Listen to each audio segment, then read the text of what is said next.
Hello, welcome to JIBRIN Angle on Oweleke TV. My name is JIBRIN and this is my angle. We have today, as usual, our Honorable Barrister Austin Manta, and we shall be talking about of course, matters arising. We have this issue has been on since last week, and it's still so we are coming up with coming to you with updates of what is actually happening in Kano State as with regard to the Emirates tussle. And we shall also be talking on this same matter. We shall be talking about the legal aspect, the traditional aspect, and the legal aspect of it, sort of. And after that, we shall be making assessment of Tinubu's 100 days in office with Barrister Austin Manta. So I think that is. But before we go, please, if this is your first time of being here, we appeal to you to subscribe to this platform, to this show, to this platform. Yes, Oweleke TV. Then on other, we are on all social media platforms, all major social media, not all, sorry, but all major social media platforms. And set on your notification bell so that whenever we upload this content, any of our programs, you will be notified to watch. On this show specifically, what we generally do here is just we analyze current affairs. We have the current affairs segment of this show, and we have the gospel affairs of this show. So what basically we do, we just treat issues of the day, the things that are important to the public. And so that is it. And just like I said earlier, this is my angle. On this show, we come unglued. No, we are not censored. We just say the way it is. We are frank and direct as it is, and that is what we do here. I do not go by. I am not a journalist, so I do not adhere to journalistic ethics. Here, I am a commentator, and that is just it. So that we don't do things in a journalistic way. We just do things in an organic way, and that is the way we roll here. So if you are the type that likes it the way it is, that wants to hear it the way it is, this is your best. It's your best platform to stay with, and I bet you will always get it as it is. So thank you very much for joining us, and we hope you keep coming back, because we need you actually to grow in this fight against bad governance. That is what it's all about. We are just critical of bad governance in Nigeria.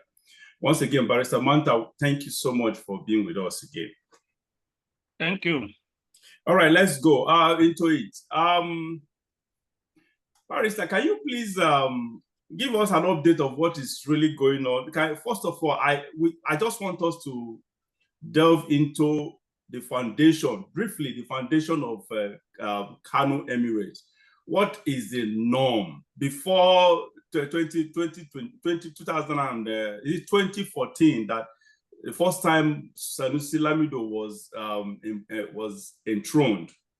What was, before then, what was the norm? What was the procedure, the traditional procedure for nominating or appointing or enthroning an emir in the case of in a situation where the current emir dies? Well, a background will not be out of place here. Kano has always traced its kingship to one Bagauda. That is around 998 AD. That was the first king that Kano had, that they trace historically, the records can trace from the Kano Chronicles. Then after that, you have the Yaji dynasty. He was a king, Bagauda. Then after that, you have the Sultan. There was a Sultan. Yaji was the first Sultan of Kano. Then after him, you have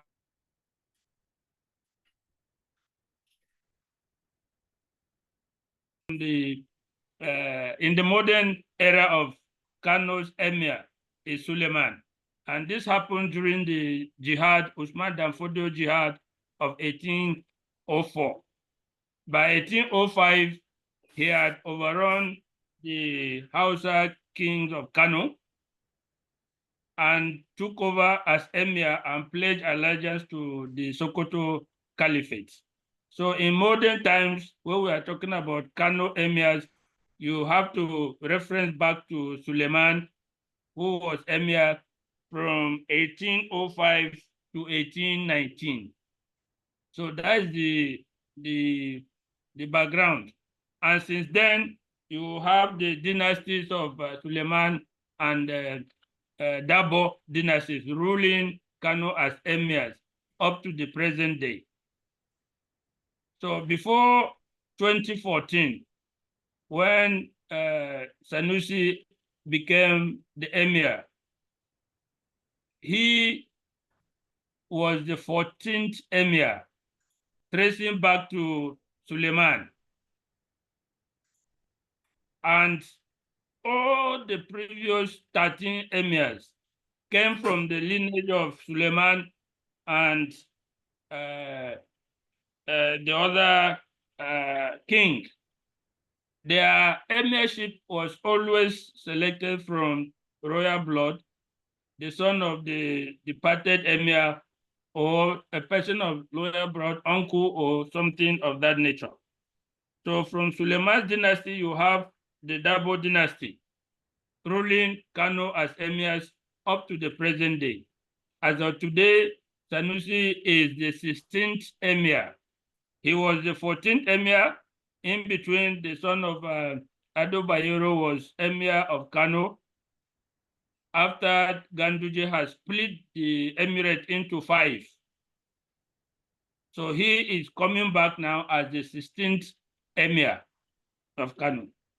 Normally, what used to happen is that the kingmakers, who are about 4 kingmakers who represent or who are district heads in their own right, they used to choose an emir from among the lineage of the former emirs who have royal blood in them.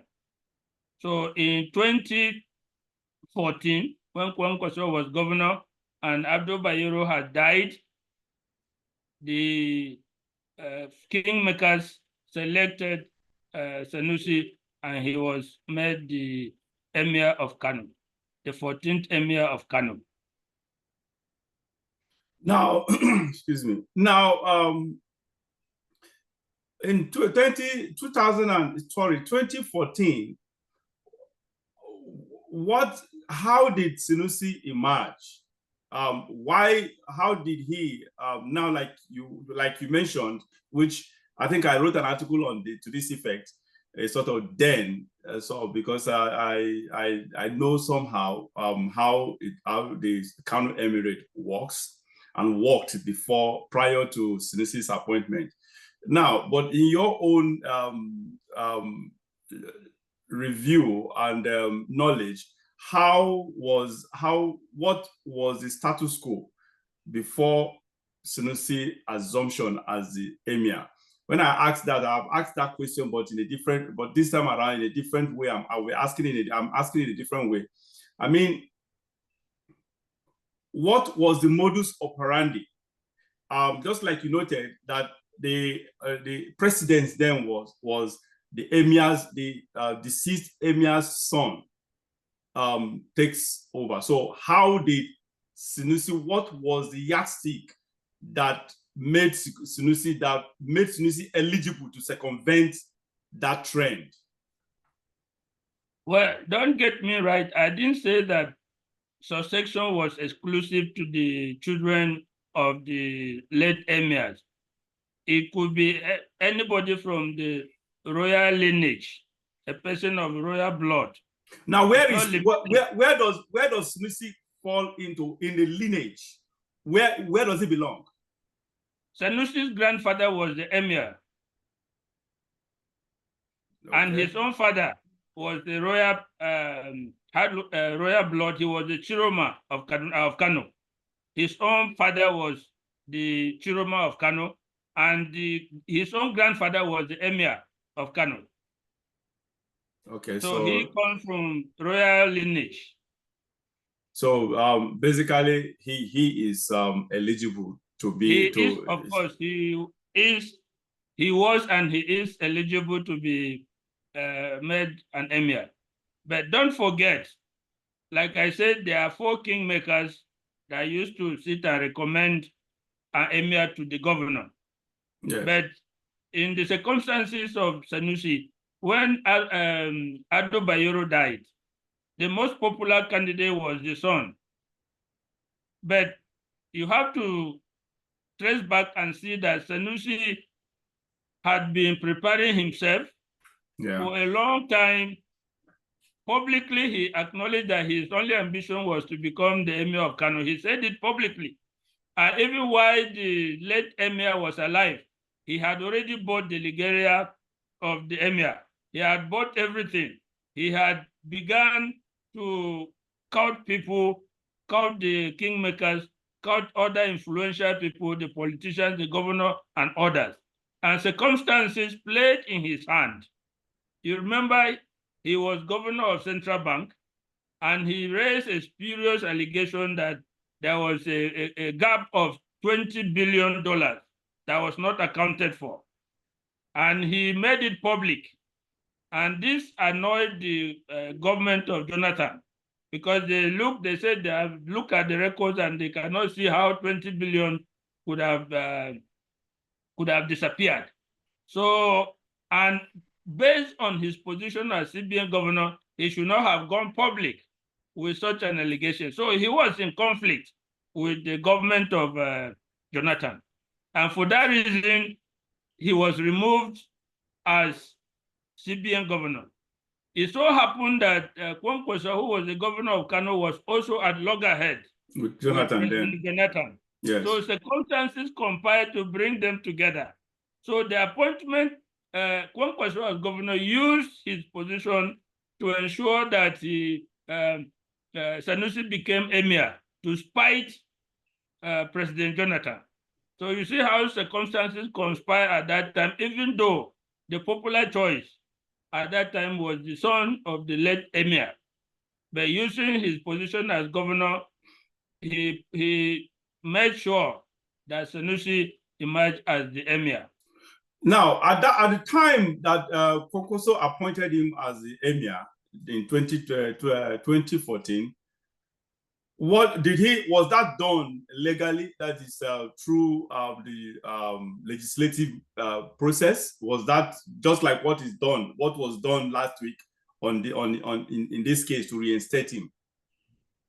No, there has always been Kano emir consul's law. So all the governor has to do is to follow the law, convene the kingmakers, and they recommend a choice to him. So he now appoints. It's a simple process, although it's initiated from the local government level. In practice, the governor has tremendous influence on the kingmakers, and they make it in such a way that the kingmakers are not allowed to send one name to the governor. You send a couple, like 2-3 names, and the governor will choose out of them. And remember, this man was stickingly rich and powerful. Before, as a group managing director of First Bank, he was executive director in UBA. He was the director in Merchant Bank before. So he had a war chest. He had a war chest. He had people he could count on. And then the circumstances are analyzed, convened to make the governor on his side. So it was a sympathy of the governor telling the kingmakers, this is the choice I want. Give me 3 names. His name should be included inside. And that was done. And then under the existing law, he was now pronounced the emir. Yeah, okay. And now my point is this. that was not done. Why then? Why was the matter taken through the legislative arm of government just to reinstate him back? That was why my concern is, if that was not done to appoint him, to make way for Sanusi, who was not directly in line, directly connected to the late Emir, Do Bayero. So why, if such measure was not taken, why was it taken to reinstate him? I mean, taking the matter through the judicial, through the legislative process, so that they had to streamline. Is this streamline? Yes, streamline about five Emirate Council, whatever they call it, sort of. Why did they do that?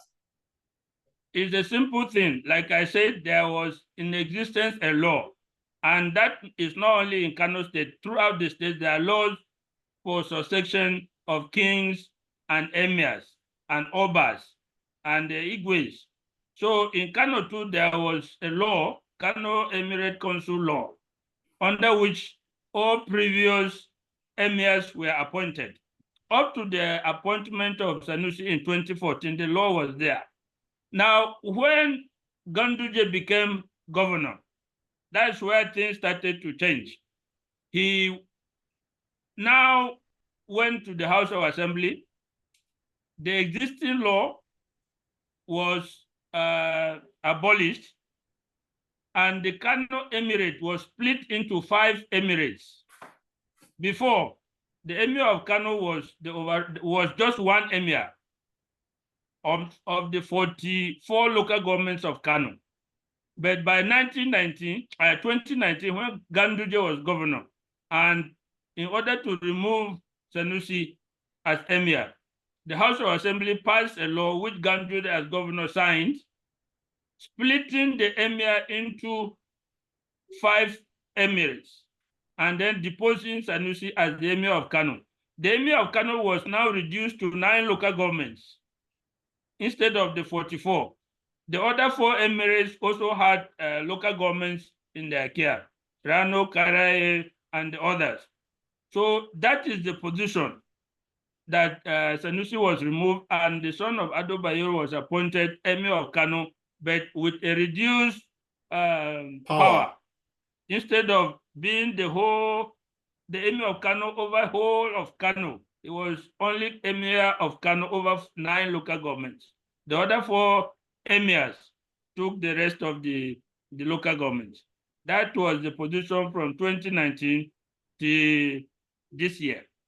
And because of the law that was passed then, if you now want to bring back Sanusi, it's either depose the emir of Kano and make him the emir of Kano for that 9 local government, or you go back to the house will repeal the former law and bring back the former emir as one over the whole of Kano. This is what was done now. The current law that was passed now and assented to by Kano has repealed the law that Ganduje made in 2019, splitting the emirate into 5. And it has also forfeited all the appointments that were made under that law. That is cancelling all the 5 emirates. The implication is that there was no longer any emir for the 5, even for Kano. So the governor had to appoint an emir. So when people use the word reinstatement, we allow them being laymen. The actual thing is not reinstatement. Sanusi has been appointed as the 16th emir. So it's not a reinstatement, it's an appointment. He was the 14th emir. In between, there was the 15th emir. Now he is appointed as the 16th emir over the whole of Kano. Okay, thank you for clarifying that. I appreciate that. Now, let's move to the second part of it, the legal part of it. We have the issues now at the courts. We have one, the state high court, the other one, federal high court. The state high court, the federal high court gives an injunction to reinstate, to remove Sunusi, and the other one gives a counter order to stall the implementation of the first order.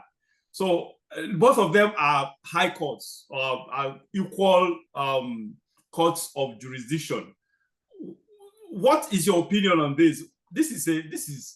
I call it a crisis, a legal crisis, constitutional crisis, call it whatever you want to call it. What way is it? Which court is right and what court is wrong?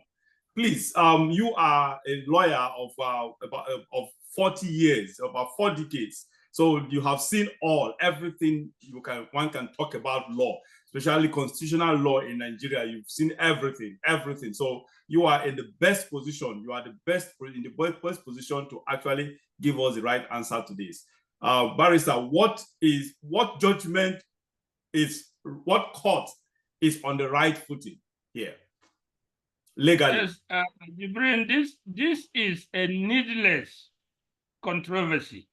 There ought not to be any controversy legally on this issue. But again, you are talking about Nigeria and the Nigerian judiciary and the Nigerian politician. We do not have respect for our laws. That is one of the major problems that is happening. There should be no controversy on this. The Federal High Court has nothing to do, no jurisdiction in chieftaincy matters. It's a clear matter. The only court with jurisdiction in chieftaincy matters is the High Court of the state. In any case, the law that is being affected now is a state law. So what is the business of the Federal High Court in a state law? And what's the business of a Federal High Court in a chieftaincy matter? This is not the first time an incident like this has happened. It has happened before, and the matter has gone all the way to the Supreme Court. And the Supreme Court has interpreted this issue. So why should it now become a controversy? For the simple reason that our people, our leaders do not want to accept law and to use the law as it should be. Yeah, but Barrister, well, sorry to cut you short. Barrister, are you blaming the politicians, or we should be blaming the judges?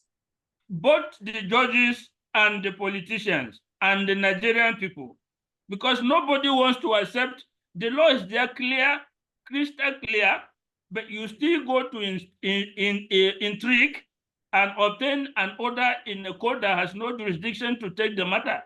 So even the person going to that court, the lawyers going to that court, the judge making that order, and the politicians behind it, because when orders are made like this, in this sensitive case, there are people drumming behind the scene. There are people mobilizing resources behind the scene. So that is the reason why I said the Nigerian factor. If you recall back in 1986, when the late Colonel Yohana Madaki was military administrator of Gongola State, he deposed the Emir of Muri back then. And that is one of the things that caused him dismissal from the army. But he deposed the Emir of Muri. And the Emir went to court, to Federal High Court, canvassing for his fundamental rights because he was detained, he was maltreated. So this aspect of his fundamental rights, he went to court. And the matter went all the way to Supreme Court. And the Supreme Court said, look, the main claims in your case relate to chieftaincy. The issues of your detention, which are fundamental rights, correct, better, ancillary to your deposition as emir. And the Federal High Court has no jurisdiction to entertain the case. So we have precedents on this. All the justices of the Supreme Court, it was a unanimous verdict that Federal High Court has no business in chieftaincy matters. That was then from 1986 up to the time Supreme Court decided matter about 1997. How can we come today in the face of the clear Supreme Court judgment on a very similar matter, because what happens is that the emir went to court that his fundamental rights have been violated. And why? Because he was deposed as emir, and he this and that. He wants his privileges and rights to be restored. This is the case in the Federal High Court. And the Federal High Court will now go and entertain the case and make an order in the face of an existing judgment of the Supreme Court, which we lawyers use as precedent. The judgment of the Supreme Court binds all courts below it. So that is why I said there ought to be no controversy at all. The Federal High Court has no business. And now the matter has been complicated. I think 4 courts now, 2 Federal High Courts. There are 2 courts, Federal High Courts in Kano. 2 of them have given orders. The State High Court has given order. I hear that another Federal High Court in Abuja has given an order. What kind of nonsense is this? And the order, okay, one order is saying keep this man, the other is saying remove him. Now that kind of situation gives room for exploitation by the security agencies and those who have interest in the matter.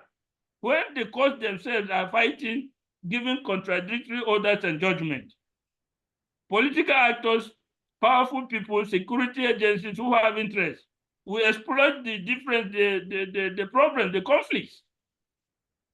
That is why you see soldiers in Kano. What is the business of soldiers there?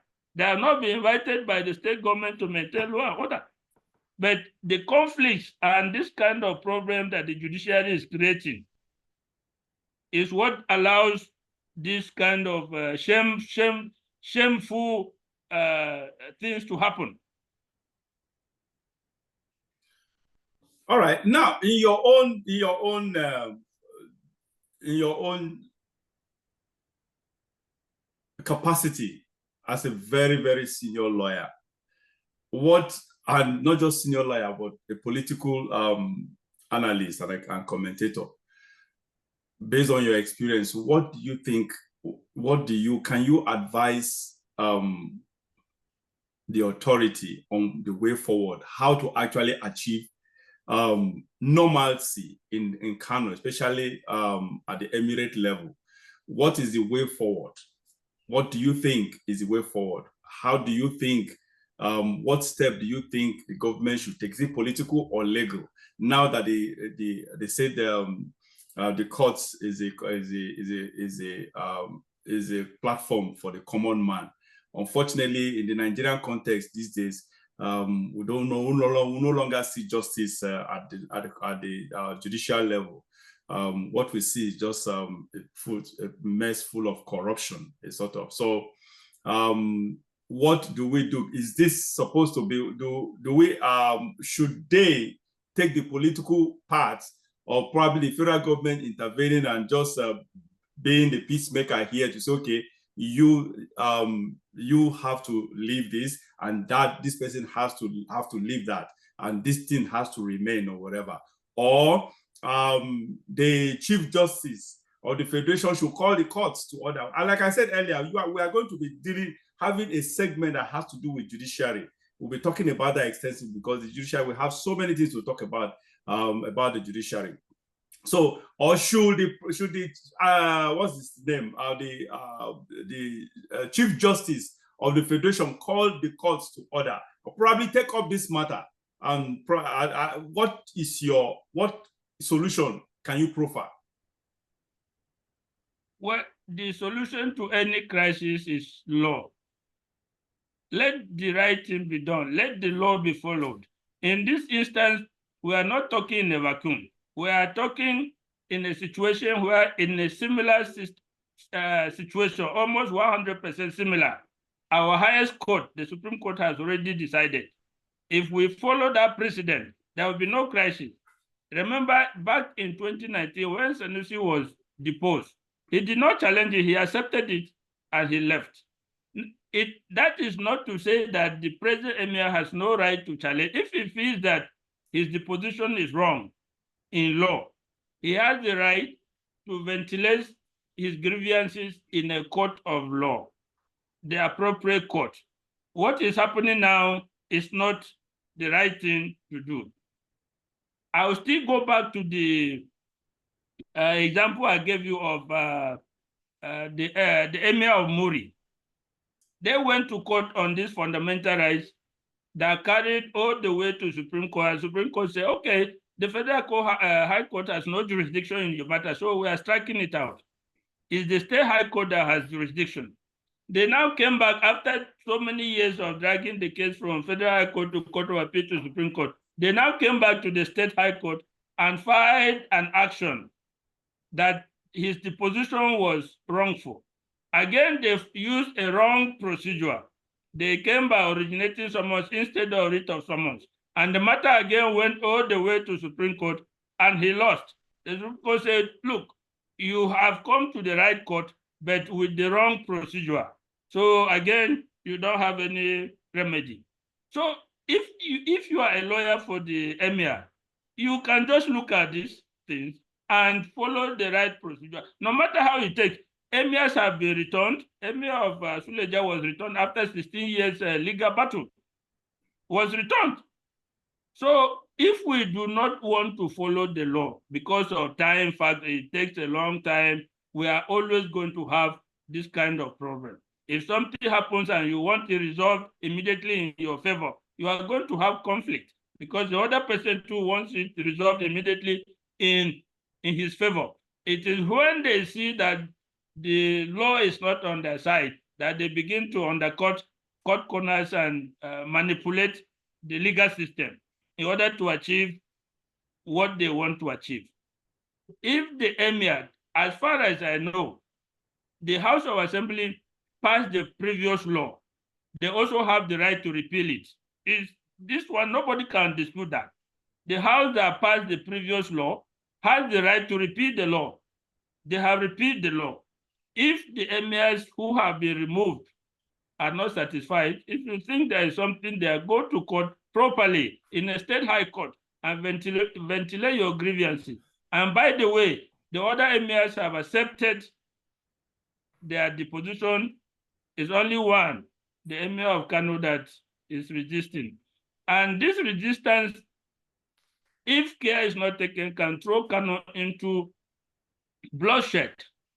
On the very day that Sanusi came back, he was the former emir, let me put it this way, was escorted into Kano by security agencies and escorted to the second palace. You know, there's a main palace and there's a relaxation palace where the emir used to go to relax. The former emir was escorted to that former palace under heavy security, including army. So he is staying there while Sanusi is staying in the main palace and holding court. This is a recipe for chaos and violence. This should not happen. The allegations against the National Security Advisor, they are saying, okay, the man is his in-law, and that is why these things are happening. As far as I see this instance, leaving aside the politics, I know it is all political. The enmity between Kwankwaso and Ganduje is what produced the deposition of the Emir Sanusi back in 2019, and what has produced the deposition of these 5 emirs in 2024. It's all politics and between the antagonists. This is where my concern comes to bear. My concern, my worry, my dismay for the system of governance in Nigeria. Now, we have a whole, our traditional institution has become excuse me, a platform for macabre dance for politicians. It has become a platform to actually test their powers, a platform for vindictiveness, which is not. This is not the original. This is not the original concept of traditional institution in Nigeria. you can imagine what is happening in Kano right now. Kwankwaso, okay, did what he did and enthroned Sanusi. He did it in a legal way, in a clean manner, whatever. No. Kwankwaso first. No, Kwankwaso appointed him. Yeah, appointed him, enthroned him. That's why I said Kwankwaso enthroned Sanusi, and in a rightful way, legally done or whatever. Then Ganduje came and it kind of ruffled the system, created something new just to spite a political adversary. That is just our traditional institution are supposed to be that revered, highly revered institution, an institution that politicians are supposed to be paying homage to. That look, they are supposed to the constitution. I don't even know why constitution. That of course that's because we borrowed the Western way of life, the Western governance. Otherwise, why will the constitution? Of course, human beings drafted this constitution. The Babangidas, the Abdusalamis or whatever, they did all this. They spearheaded this constitution or whatever. So of course, it was done by human beings, and human beings who did it, they had a mentality, a set mentality. Then, based on that mentality, they just brought this constitution, half-baked constitution. As far as I'm concerned, constitution that is actually based on Western way of life, which is alien to us, a sort of. So the constitution gives the power to the politicians now to make rubbish of our traditional institutions, a sort of. So that is my point. In my own judgment, I think the constitution need to be our institution, our traditional institutions are not supposed to be at the beck and call of politicians, or beck and call of politicians. That is my point. A sort of it is rubbish. It is nonsensical for governors to just, you can imagine, for God's sake, an emir, for a governor to have power over an emir, an oba, or any king, for God's sake. This is royal, this is kingship, for God's sake. This is not our culture. It is not our way of life. It's sort of, in my own judgment, I think the constitution needs to be amended to take the traditional rulership out of the direct responsibility or authority of the governor. Otherwise, we'll have the same issue. Look at what they are doing with our traditional leaders. That is one. And our traditional leaders didn't help. They are not helping matters, because our traditional leaders I think they are part of the problem, because they made themselves, they became politicians by default. They sort of started taking bribes from politicians. They started all this. They are part of this whole thing. They take bribes. They allow themselves to be influenced by politicians, by money bag politicians or whatever.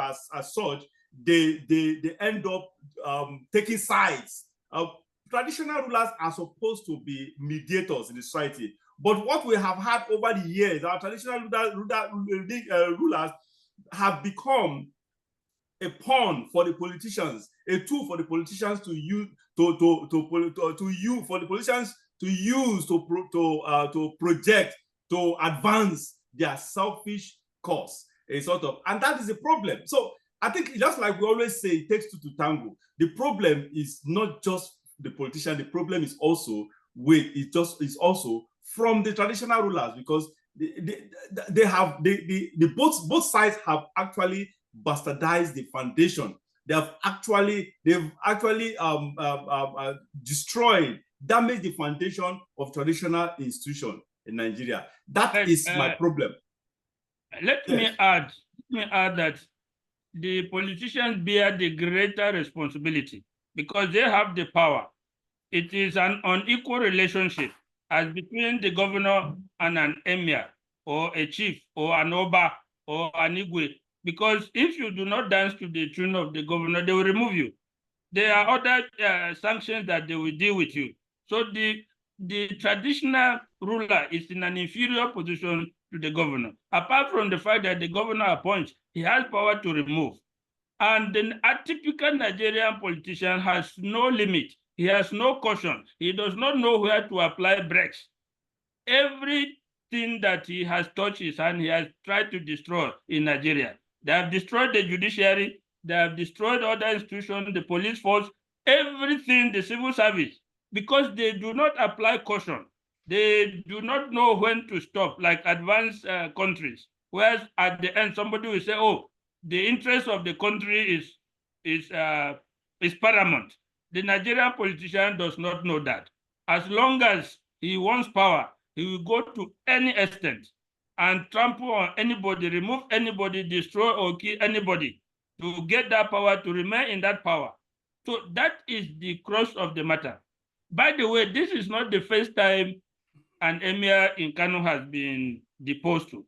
Sanusi's grandfather was emir from 1952 to 1962. He was deposed by the Sardauna government and sent to exile in Nazareth. There was no issue. I gave you the example of Colonel Yohana Madaki that removed the emir of Muri back then. The matter went to court 2 times, all the way to Supreme Court, from Federal High Court to Supreme Court. Then they came back, filed it in the State High Court, and went all the way back to Supreme Court. So if we do not respect the law, after the Supreme Court has set this precedent very clearly that the Federal High Court has no jurisdiction in chieftaincy matters, so long ago, 1990 something, we are coming today to use the Federal High Court to interfere in a chieftaincy matter. That is total lack of respect for our laws. And if we have laws and we do not respect it, there's chaos, there's anarchy, there's conflict. There can be no stability. The earlier we learn to respect our laws and say, no, we can't go there, the law is this, the better for us. Our politicians do not know this. They are not ready for that. All they want is, I have this power, I must exercise it in the way I want. And that is the cardinal thing, that is the most important thing that is affecting our democracy, affecting our stability. That is the reason why, that is when we come to the point where I suggested the kind of amendment of the Constitution, because honestly, I am totally against political institutions having power or authority over our traditional institutions, for God's sake. Right now, nobody have trust on politicians at all. No, we do not have iota of trust for our politicians in any form or shape. Now, come to the traditional institution again. We seem to be having the same issue, not as close to that what the issue we have with the politicians, but at least we still have a level, at least about 50 or more % of trust on our traditional leaders. If care is not taken, if we do not rise against this rascality, this political rascality and judicial rascality, legal rascality from our politicians, honestly, we'll come to a point where the populace neither have respect or trust for our royal fathers, our traditional fathers, nor our politicians, which is going to be a very, very bad and precarious situation. We don't want to get there. So that's what I suggested earlier. My advice is change the Constitution, not change it completely, but at least make some amendments. A sort of amend the Constitution to take that power away from the governors, from politicians generally. Let them have a level of autonomy so that our traditional rulers will assume that revered position they have always had from inception. God created this, God made this inception from the foundation to be revered. That was the idea. Royalty has been the norm. That has been a divine institution that we're supposed to respect. Civilization was actually what brought up this issue of democracy, which I don't believe in. I don't just like it because it conflicts. It's in conflict with the divine order. That's just it. So we have to create a situation where the traditional rulers have to take over that revered platform, that revered position they had from the beginning, a sort of, and so that we have a kind of, at least an institution that the populace can listen to when they speak. Those days when traditional rulers open their mouth to say something, to give advice, to admonish us, or to give instruction, whatever, people listened to them, people understood them, people trusted them, or whatever. But today the reverse is the case. And it will get worse if we don't amend that constitution to take power away, this authority away from the governors. It is very, very, very, very bad. And that is why someone, those days, for God's sake, that's why someone like Sunusi can be an emir. But those days, someone with Sunusi's pedigree couldn't have ever been an emir, because that man has a foundation of corruption. We all know what he did with the CBN. So under those days, excuse me, under the original institution, traditional institution, those days, people like we all knew quite all right that for you to be a traditional leader, you must be blameless, not really perfect, but blameless in the basic norm of life, basic morals of life. It's sort of, it's not what we have these days, that as long as you have money, no matter, even if you were a drug dealer or an armed robber or whatever, you can buy your way through. It wasn't so. So we have to Nigeria have to come to that level where we restore the dignity, the integrity, the respect, the reverence of our traditional institutions. It matters a lot. It will help us build. And traditional institutions were actually, those days traditional institution was the epitome of morality. That is just it. A sort of. Let me cut you short on this issue of amending the constitution. Yes. I am not one of the people who is readily say, okay, let's amend the constitution to take care of the situation, because it is not the law that is the problem. It is the lack of respect for the law that is the problem. You can have examples of situations where the constitution has been amended, but it did not solve the problem. We do not want a situation where there are several levels of power in a given entity, in a state, for instance. That itself will be a recipe for conflict and chaos. As we see now, when we talk of democracy and we talk of the three arms of government, the executive, the legislature, and the judiciary, in Nigeria, we have them on paper. We have them even in operation, but the real power is with the executive. In all the states across the country, the governors control the legislature. And the legislature does what the governor wants, except, for instance, now you see what is happening in Rivers State. Now, wherever there is this kind of dichotomy in the state, there will be no peace, and it will be a recipe for crisis. If you make the traditional rulers a power unto themselves without an oversight or a disciplinary oversight over them, that in itself is going to be a recipe for problem. We had it before when the traditional rulers were having both legislative and executive powers in the past. We had that situation. It was not conducive. The issue, we can amend the constitution today, say, let the governor not appoint the traditional rulers. Who then will appoint?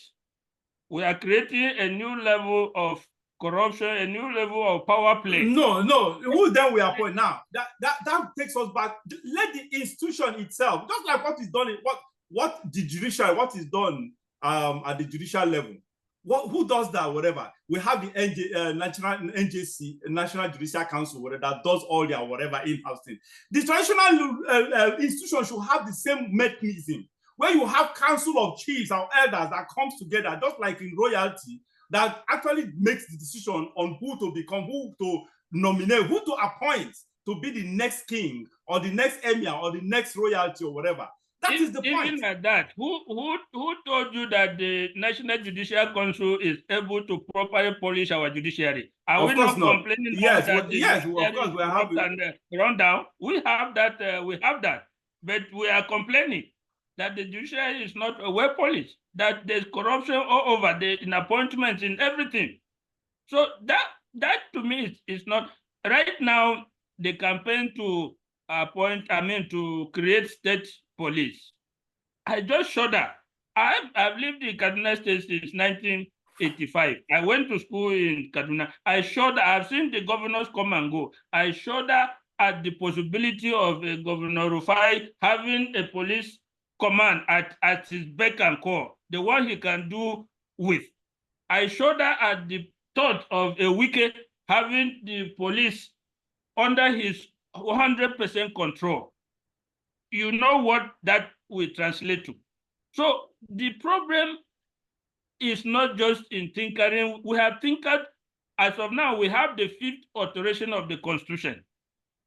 The 5th alteration of the 1999. From 1999 to now, how many years that we have amended our Constitution 5 times?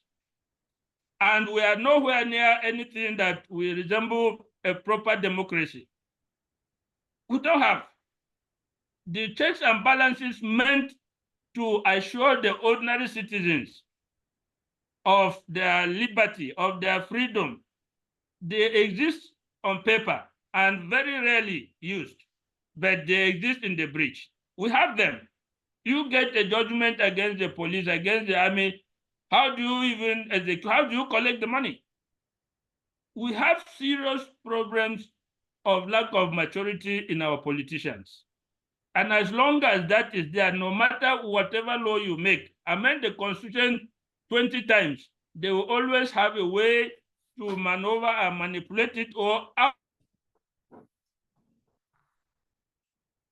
Example, the Constitution requires local government and the Federation a joint account before it was amended. It is supposed to, by law, that joint account for sharing to the local state that does that. What they do is they take from the joint account instead of adding to it for distribution to the local government. So it is not that the law is not that the law is there. The law says every local government must be administered by a democratically elected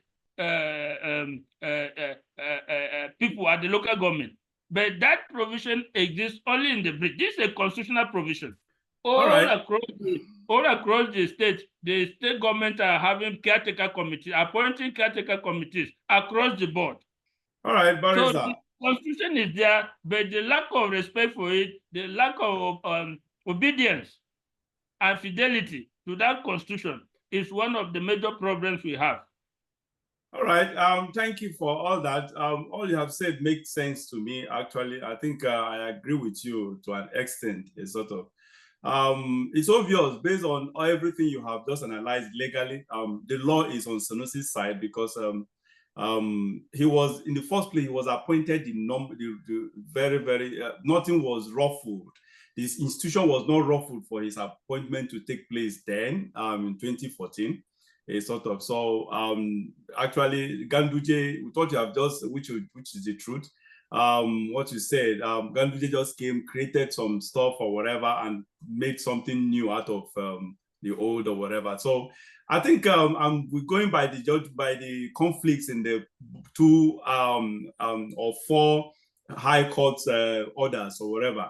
The law seems to be on Sanusi's side. Unfortunately, I hate to say that, but that is just the reality. The law is on Sanusi's side. I've always advocated against Sanusi right from time because, as I said earlier, traditional institutions are meant for people of moral uprightness. People who are very, very, when it comes to morality, they are usually found to be not wanting, a sort of. So in the case of Sanusi's, in fact, Sanusi's case, it was even raw. It was in the middle of that mess, and in the middle of that mess was he appointed as the emir. It made nonsense and rubbish and ridicule of our traditional institution. So unfortunately, I hate to say this, but the reality is that the law seems to be on his side. and that is just it. Regrettably, unfortunately, the law seems to be on his side. I'm not happy for that because I do not think that Sunusi deserves to be a traditional ruler. So that being said, I hope the leaders will talk to themselves, because this is the time. It gets to a time in someone's life that you sit yourself down and actually caution yourself and ask yourself what the hell you are doing. What the hell are you doing? Sort of. So I hope they do that, because this is the time. Otherwise, Kano will boil, and Kano is not a city where we want to just play with, because that city is a very, very volatile city when it comes to traditional and religious matter. Things can just spiral so fast into anarchy. I hope our leaders does the right. They come out and actually do the right thing. Sort of. Once again, Barrister Manta, thank you so much for that enlightenment. You have really enlightened us on everything that has to do with Kano State Emirate. Can you briefly just give us today? Bola Tinubu is. I don't consider him as a president. I refer to him as the president, Nigeria's president, because I only respect that institution, and that institution must always have someone that is piloting or steering it. So he's just a symbol to me. I just consider him, I accept him as a symbol. But when it comes to legitimacy, I don't consider him the Nigeria's president. So what is your assessment? It's been 100 years.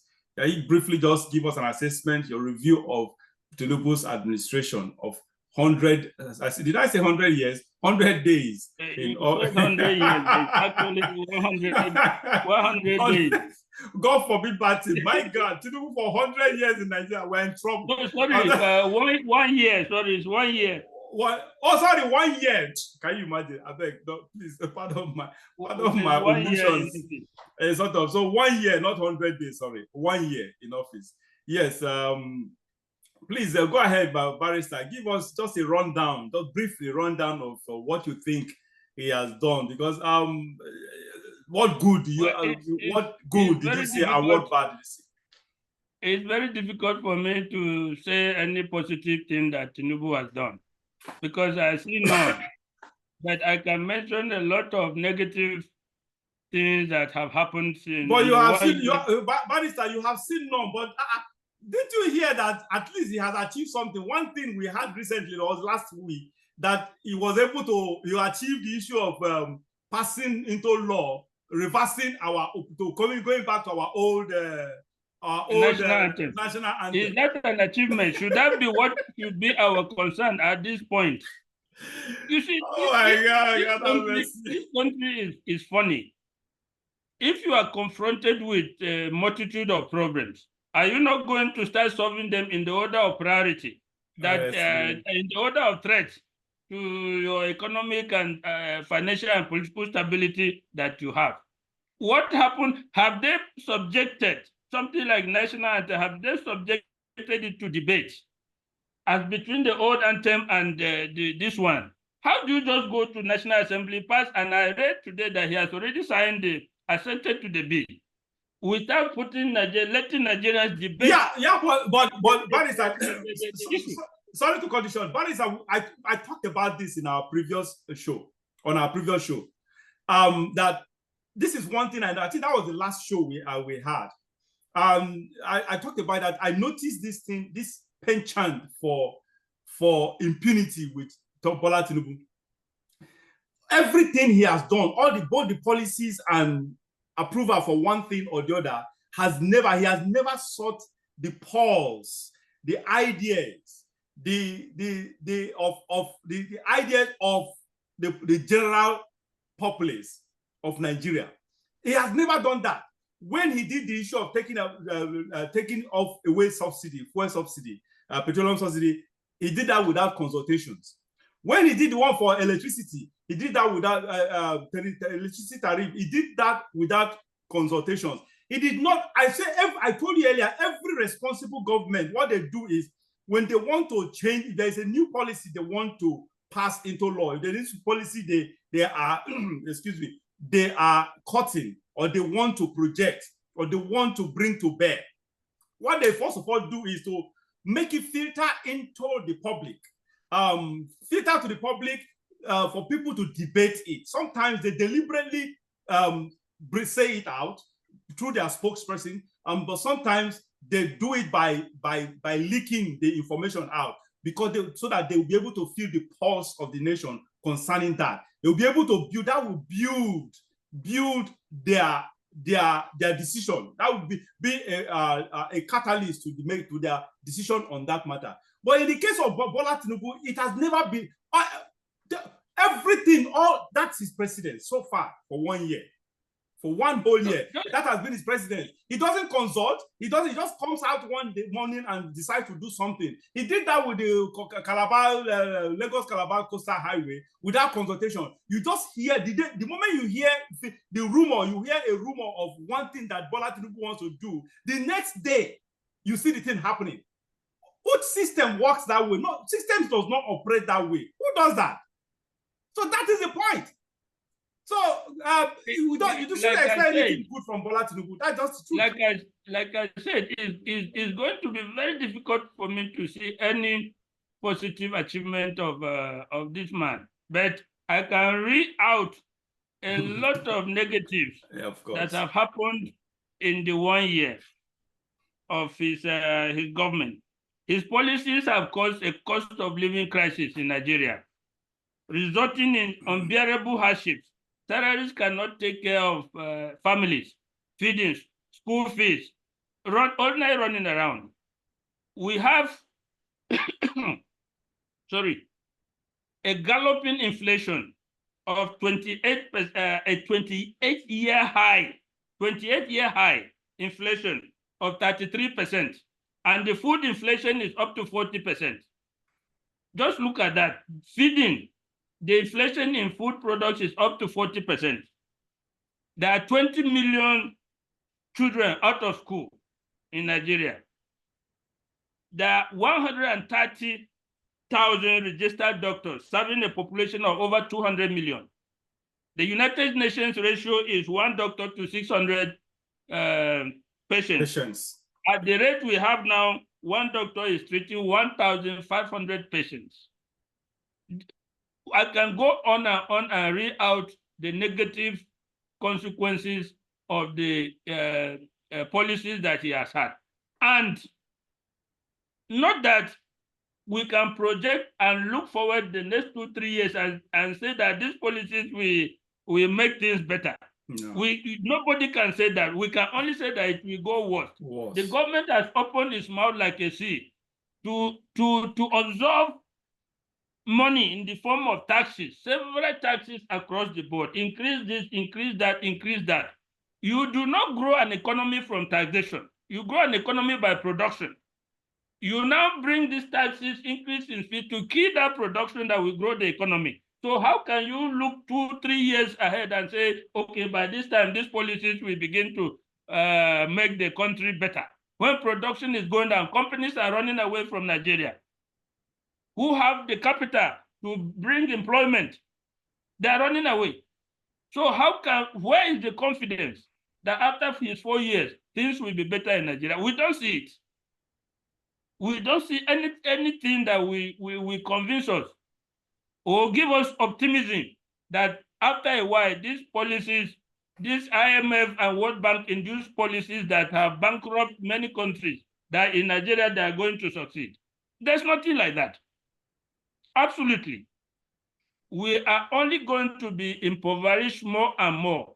All these taxes, all these huge revenues that the government is raking in from this increase here, increase there, is for the politicians to steal and to eat and to live luxurious lives. Otherwise, how can an economy that is nosediving, people are suffering, the legislator will be buying jeeps of 160 million per one legislator when we have 300 and something of them, plus the senators for almost 500. Which country does that? How can this leadership be so insensitive to the suffering of Nigerians. They are living large and asking the average Nigerian to bear it. How can we bear it when our leaders are not bearing it? Look at the convoy of Tinubu, one of the largest convoys in the world. Look at the number of ministers, almost 50. Look at the advisors, almost 100 and something. And this is being mimicked by the states. So I see nothing. When, in fact, I get very, very emotional when somebody asks that, is there anything we can say of 1 year office of Tinubu that is positive? I hardly see it. I do not see it. All right. Thank you very much, Barrister. I can understand and I can feel your. And I forgot to mention that there are 70 million Nigerians with hypertension and associated sicknesses of hypertension, stroke, heart failures, kidney diseases. We are all coming down with it. I also have hypertension. 70 million Nigerians have hypertension from constant worries and thoughts and thinking of where you are going to do this or that. And the drugs, the price have tripled and are continuing to increase. So nobody should come up and say there's anything positive to say in respect of the 1 year in office of Tinubu. Yeah, it's unfortunate. You can't. No one can say it better than you. You've just said it all.